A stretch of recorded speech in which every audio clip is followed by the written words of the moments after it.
All right, guys. So I got the 4-port network card installed on the computer.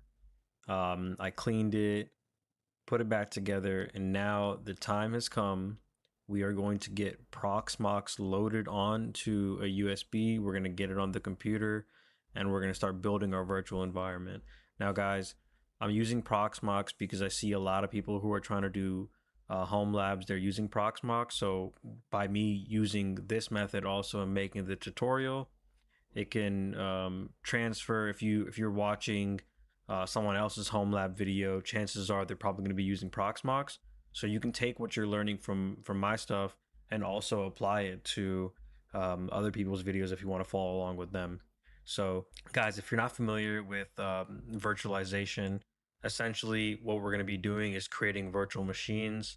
So, virtualization allows us to create multiple computers running on the same one piece of hardware. You can span it across multiple pieces of hardware also to get even more virtual machines.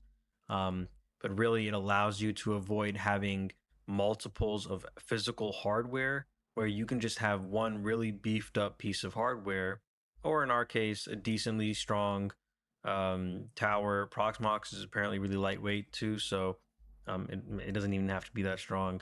Um, but if a company or a business for whatever reason needed a ton of processing power, they needed a lot of computers to do something heavy.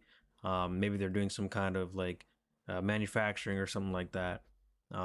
Instead of them needing to buy like a ton of different physical computers, which would take up space, which would be very expensive. Then you have to like maintain hardware and all that stuff. Imagine instead of having to do that, you buy one thing, you load a hypervisor. So the hypervisor is the piece of software that controls multiple virtual machines and allows you to create virtual machines. Imagine you get one beefed up machine, put a hypervisor on it, and now you can spin up multiple virtual machines. These virtual machines are equally as capable as something my cat. Virtual machines are no different than computers, really. Small caveats to that, but anything you can do on a regular computer, you can do on a virtual machine. Most of the infrastructure today running the world are virtual machines. You would never know it. From an outside perspective, virtual machines are no different. So they give you a ton of capabilities, um, and they're really convenient. And we're going to be able to control all our virtual machines from this Proxmox. So I pulled up the website, Proxmox virtual environment. Let's just go to the main part of the website, right? So this is what we get. They have different products, but what we're going to want to use is the Proxmox virtual environment. Looks like they just came out with version 9.1. So let's go ahead and click on learn more because we're going to want the Proxmox virtual environment. And then you can immediately see here there's a download button. There's a get started, which will help you guide you through installing Proxmox. But that's what I'm doing for you right now. So what we need to do first is download Proxmox. All right, we're gonna download the ISO of Proxmox. It's almost like if you have a CD or something like that. So we're gonna download the file. We're gonna put it on a USB, and then we're gonna slap that USB into the computer, and then we're going to boot from that USB and install and configure Proxmox. So first, let's go ahead and download it. So we have different ISOs that it's presenting us with. We want the VE, the virtual environment ISO. So we're going to hit download. Now it's downloading the ISO. So it's 1.7 gigs. It's going to take a little bit. So now, guys, I know we just installed that 4-port network card. That's really going to come into play once we've gotten Proxmox configured, and we get our open source firewall virtual machine stood up, right? So right now we're just in the configurations. That 4-port network card is not really super key right now at this moment. So you can see here in step one, it says copy to a USB flash drive. So that's what we're gonna do. So I had my got my USB flash drive. This is a cool little Samsung one. So let's throw it into this computer and then see what's on it. We're gonna have to format it and then throw the ISO on it. All right, guys, so we have the ISO. But before you can put the ISO on the USB and do anything with the USB, you actually have to make the USB into what's called a bootable device, right? If you just take the USB and you put the ISO on it and you just try to plug it in or you try to boot from it, it's not going to actually work. So there is a popular tool called Rufus where you can take the USB and it'll format it, which means it'll erase it, erase any data on there, and then make it a bootable device.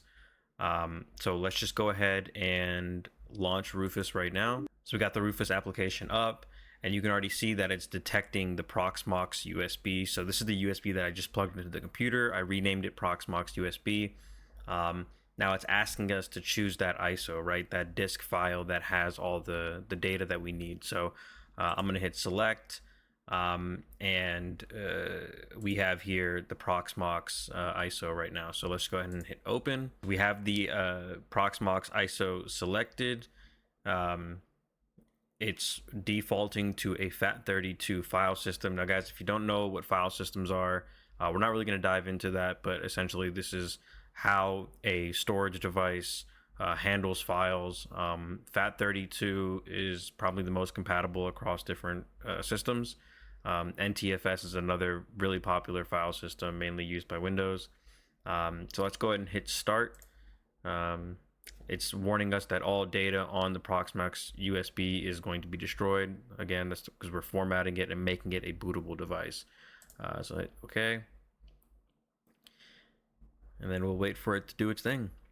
All right, guys, so Rufus has done its thing. The USB is now ready to be plugged into the computer. And we're going to start configuring Proxmox. If you've made it this far with me, again, thank you so much. Hopefully you've already been learning a lot. We went over network diagrams, how we're really going to set up our network. We went over cleaning the server, the computer. We did a quick hardware overview, installed that 4-port NIC, the network interface card. So let's go ahead and start configuring Proxmox, and we're going to start spinning up some virtual machines. Again, guys, this is incredible cybersecurity and IT skills that you should possess. Doing a home lab is the best way to do it. Our ultimate goal right now is to create an at-home SOC. A SOC is that's SOC. It's a security operations center. If you don't know what SOCs are, definitely Google them, research them. They're essentially where your security folks are able to monitor networks and make sure that bad things aren't happening. So appreciate it, guys. Like, comment, definitely follow me. I really appreciate it. And much love to everyone.